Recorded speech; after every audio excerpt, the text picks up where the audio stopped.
What's up, guys? This is Josh back here from Inside Wrestling Truth. I know it's really late, but these are my thoughts on Monday Night Raw for February 23rd, 2015. This won't be a full review, but it'll be somewhat sort of one. First off, we open up the show with the return of Randy Orton on Monday Night Raw. We get a in-ring promo from him talking about how it's been 4 months, since Seth Rollins curb stomped him, and he wants Seth Rollins to come out right now. Instead, we get the Authority without Seth Rollins. The Authority, they want to have a meeting with Randy Orton. Randy Orton accepts. So we would see what will happen later on with that situation. We open up the first match on the show. We have Dolph Ziggler versus Wade Barrett, which was a pretty decent match, I'd say. We would have commentary from R-Truth. Dolph Ziggler would pick up the win in this match. We would see Dean Ambrose appear with the Intercontinental title, kind of show it to Wade Barrett as he's laying down, and kind of shoulder bump Dolph Ziggler on the way out of the ring, because Dolph Ziggler was staring at the Intercontinental Championship. I love it. I like the move. The way it looks, maybe we'll see 4 men battling for the Intercontinental title at WrestleMania, being R-Truth, Dolph Ziggler, Dean Ambrose, and Wade Barrett. I would like to see it for sure, but who knows if they're going to go down that road with that situation. But tonight, from what it looked like, from what I saw, I definitely think that they may. Dolph Ziggler doesn't have an opponent for WrestleMania, and R-Truth hasn't been seen forever. I've always thought R-Truth was a good wrestler. I just thought he was underused. Definitely loved him in TNA, but we'll just have to wait and see what happens there as we build up for WrestleMania and the Intercontinental title. We have Primetime Players versus the Ascension. I'm glad to see the Primetime Players back together. We've seen them reunite last week. Titus O'Neil and Darren Young really weren't doing anything as single wrestlers, so it was awesome to see them put them back as a tag team. They would pick up a win over the Ascension, but the Ascension would attack them after the match to make themselves look stronger, even though they lost the match. Where is this feud going? Is it a feud? I do not know. We will just have to wait and see. Looks like the WWE is trying to build up some more tag teams for the tag team division, which is a good thing. We'll just have to wait and see where both these teams end up in the next few weeks. We will have a Roman Reigns promo. He would come out and talk about beating Daniel Bryan last night. Daniel Bryan would interrupt and come down to the ring. Talk about how there's a lot of guys in the company basically that don't have no heart. And Roman Reigns definitely has heart because Roman Reigns beat Daniel Bryan last night. And once again, Daniel Bryan tells Roman Reigns that he better win the title at WrestleMania. We would then see Paul Heyman. Paul Heyman would do his best promoting for Brock Lesnar, I would say. He would talk about how Roman Reigns could beat anybody in any era except Brock Lesnar, because nobody can beat the Beast. Building up for WrestleMania basically, because Brock Lesnar's never on television. Paul Heyman pretty much has to do it for Brock Lesnar. We would have a tag team match, the same one from last night. We would have the Usos and Kid and Cesaro. I'm really not going to touch on this match because I talked about it last night. So I'm not really going to talk about it tonight. I'll let you know if you didn't see it. Tyson Kidd and Cesaro went over, and they're still tag team champions. But if there's a match that was on the pay-per-view and it's on Raw the next night, I'm really not going to go over it. So because I did it the night before. We have The Miz and Damian Sandow segment. The Miz is using a lint brush, and Damian Sandow's telling The Miz, how he's getting, going to be in commercials and TV and etc.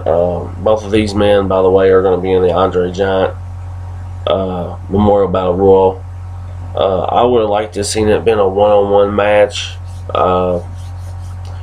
but maybe they're going to save that for the pay-per-view after WrestleMania. I'm not sure, because I thought this could have been a great feud, man, if they split them up, but guess not. We have another promo from Bray Wyatt. He's in somewhere, I don't know where, but there's a casket with roses and steam rolling off of it, and Bray Wyatt's talking about the Undertaker, pretty much. When will we hear from the Undertaker? If we do, pretty sure we will.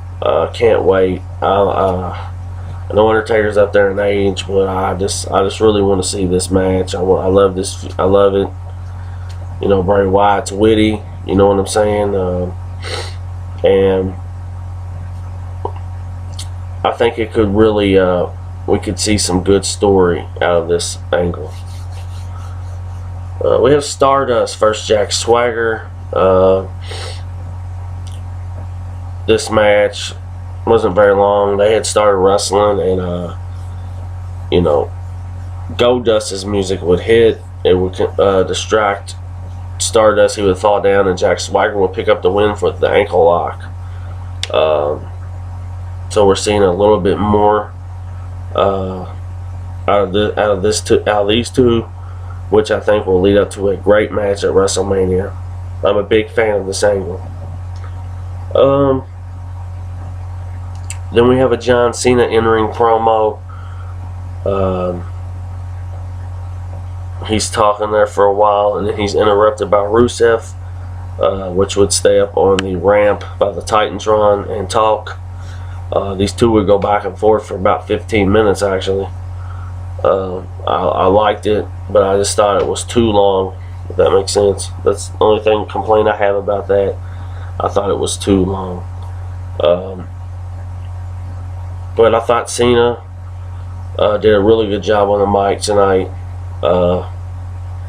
And hopefully he'll win the United States title at WrestleMania. We have Orton and Seth Rollins backstage in the locker room talking about their tag match tonight. We see a little bit of sarcasm from Randy Orton about J&J Security. I know that this is going to lead to a match at WrestleMania between Seth Rollins and Randy Orton. Just slowly watch it deteriorate as the weeks go on. We get a video package about Sting. Some of the WWE superstars and some of the WWE legends are talking about how great Sting is, how he was the heart and soul behind WCW, how much it really meant to him wrestling in the WWE ring. The Bushwhackers, they're getting inducted into the Hall of Fame.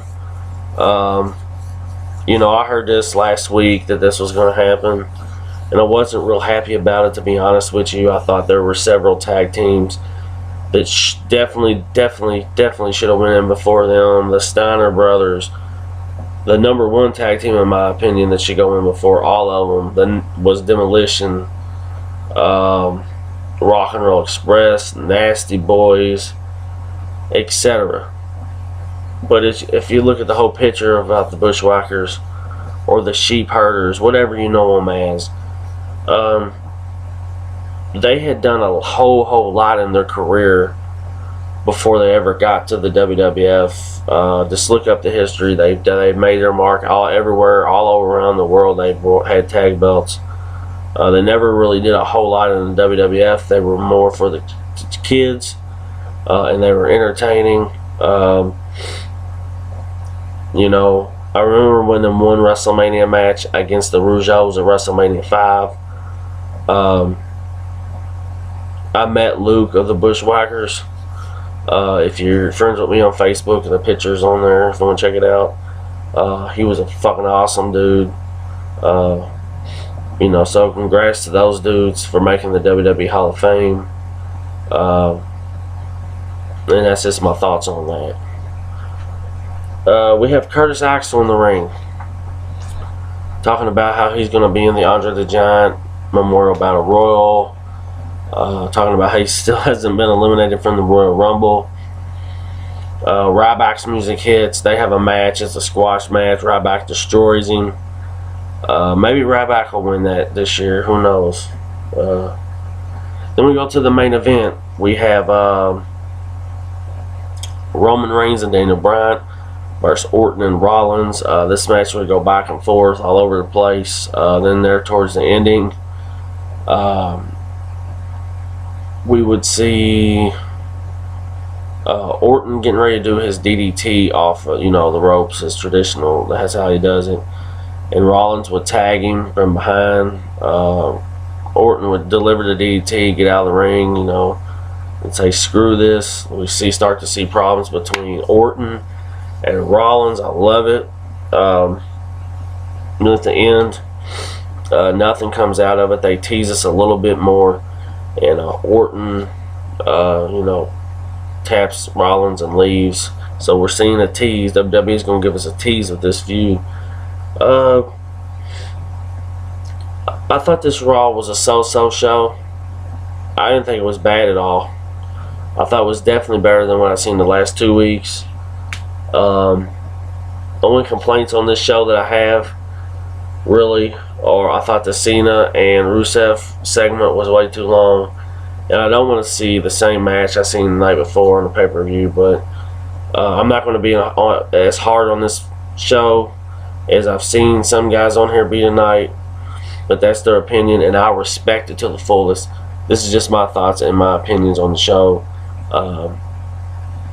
Thought it was a decent show, so-so show.